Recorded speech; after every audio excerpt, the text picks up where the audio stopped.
புதிய தலைமுறை டிஜிட்டல் நேயர்களுக்கு வணக்கம். கர்நாடக மாநிலத்தில் உருவாகக்கூடிய அந்த காவிரி ஆறு தமிழ்நாட்டில் டெல்டா மாவட்டங்கள் மட்டுமல்லாமல் பாதி அளவு மாவட்டத்திற்கு ஒரு குடிநீர் ஆதாரமாக விளங்கி வருகிறது. நம்ம இப்போ அந்த காவிரி ஆற்றுல தான் வந்து இருக்கிறோம்.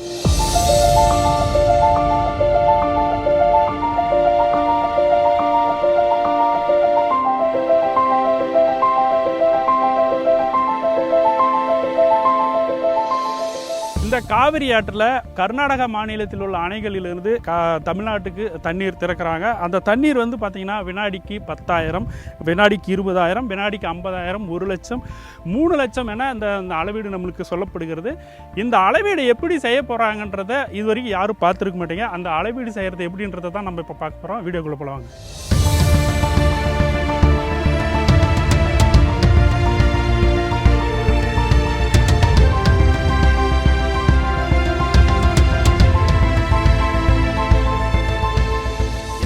கர்நாடக மாநிலத்தில் திறக்கக்கூடிய அந்த காவிரி நீரை வந்து தமிழக எல்லையான பிலிகுண்டுலு பகுதியில் தான் இந்த மத்திய நீர்வள ஆணைய அலுவலர்கள் வந்து அளவீடு பண்ணுறாங்க.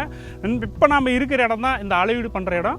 அதாவது கடந்த காலங்களில் ஒரு 10 ஆண்டுக்கு முன்பெல்லாம் இங்கே அந்த காவிரி ஆற்றுல வரக்கூடிய தண்ணீரை வந்து இது போல், அதாவது இந்த மேலிருந்து கீழே அதாவது ஆற்றோட நடுமத்தி வரைக்கும் இந்த மாதிரி ஒரு அளவீடு இருக்கும்.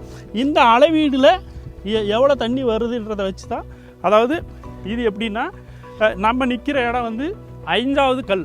இந்த 5வது கல், அதாவது ஒரு கல்லுலேயும் எவ்வளோ அளவீடு காட்டுதுன்றதை வச்சு தான் முதல்லலாம் வந்து இந்த காவிரி நீரை வந்து அளவீடு சொன்னாங்க. ஆனால் இப்போ அதாவது நவீன காலத்தில் அறிவியல் வளர்ச்சி அதிகமாக இப்போ வந்து பார்த்திங்கன்னா இந்த அதாவது ஒரு தோராய மதிப்பீடை விட்டுட்டு இப்போ வந்து நவீன கருவிகளை வச்சு அளக்குறாங்க. அதை எப்படின்னு பார்ப்போம்.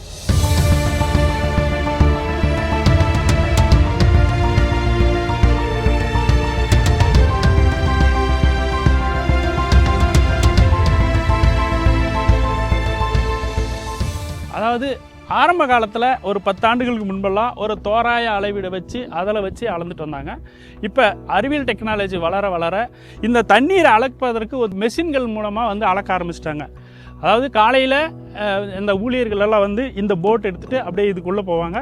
இந்த போட் வந்து எவ்வளோ தண்ணி வந்தாலும் சரி, எவ்வளோ வேகம் தண்ணி வந்தாலும் இந்த போட்டில் போவாங்க. இதுக்கு வந்து அதாவது உதவியாக இருக்கிறதுக்காக ஒரு ரோப், இந்த கடைசியிலேருந்து அந்த கடைசி வரைக்கும் ஒரு ரோப் இருக்கும். அந்த ரோப்பில் வந்து ஒரு அந்த கொக்கி மாதிரி இருக்கும். அதை மாட்டிட்டு இதில் இந்த பக்கம் இருந்து அந்த பக்கம் வரைக்கும் போவாங்க. இது வந்து தமிழ்நாட்டோட கரை, அது வந்து கர்நாடகாவோட கரை. இதில் இந்த லாஸ்ட்லேருந்து அந்த லாஸ்ட் வரைக்கும் போவாங்க. அப்போ போகும்போது அந்த மிஷின் இருக்கும். அந்த மிஷின் என்ன பண்ணுவாங்கன்னா தண்ணியில் வந்து இப்படி வச்சு எடுப்பாங்க. அதை வச்சு எடுக்கிறது. அது எப்படி அளப்பாங்கன்னா தண்ணியோட வேகம், அந்த இடத்துல ஆழம் எவ்வளோ இருக்குது அதை வச்சு அந்த மெஷர்மெண்ட் எடுப்பாங்க. இது எப்படி எடுப்பாங்கன்னா ஒரு 5 மீட்டர் இடைவெளிக்கு ஒரு இடத்துல வைப்பாங்க. இப்போ வந்து பார்த்திங்கன்னா இப்போ இருக்கிற தண்ணி அளவுக்கு இது வந்து கிட்டத்தட்ட ஒரு 20 இடத்துல அவங்க அந்த மாதிரி வச்சு எடுப்பாங்க. முடித்து அதை கால்குலேட் பண்ணி அதுக்கப்புறம் தான் தண்ணி எவ்வளோ வருதுன்றதை நமக்கெல்லாம் சொல்லுவாங்க. ஒருவேளை தண்ணி அதிகமாக வருது, இப்போ வந்து ஒரு 2 லட்சம் 3 லட்சம் அப்படின்னு வரும்போது தண்ணியோட ஃபோர்ஸ் அதிகமாக இருக்கும். ஆனால் தண்ணி வந்து மேலே இருக்கும். அப்படி எவ்வளோ தண்ணி வந்தாலும் அவங்க டெய்லியும் வந்து அளவீடு செய்வாங்க. சும்மா இந்த அளவீடு செய்கிறதுக்கு கிட்டத்தட்ட 2 மணி நேரம் பிடிக்கும். காலையில் 7:30 மணிக்கு உள்ளே வந்தாங்கன்னா கிட்டத்தட்ட 10 மணிக்கு தான் அவங்க வெளியே வந்து தண்ணி எவ்வளோ வருதுன்ற அந்த அளவீடு கொடுப்பாங்க. அந்த மிஷினை வச்சு ஒரு இடமா வச்சு பார்த்து அந்த அளவீடை நோட் பண்ணிட்டு வெளியே வந்து தான் கால்குலேட் பண்ணி நம்மளுக்கு எவ்வளோ தண்ணி வருது, அதாவது வினாடிக்கு வந்து 50,000 வருது, வினாடிக்கு 1 லட்சம் கனஅடி அப்படின்னு சொல்லுவாங்க. அதே மற்றபடி இது வந்து பார்த்தோம்னா அந்த ஒர்க்கிங் டேஸில் மட்டும்தான் இந்த அளவீடு இருக்கும். கவர்மெண்ட் ஹாலிடேஸில் அந்த அளவீடு வந்து இருக்காது.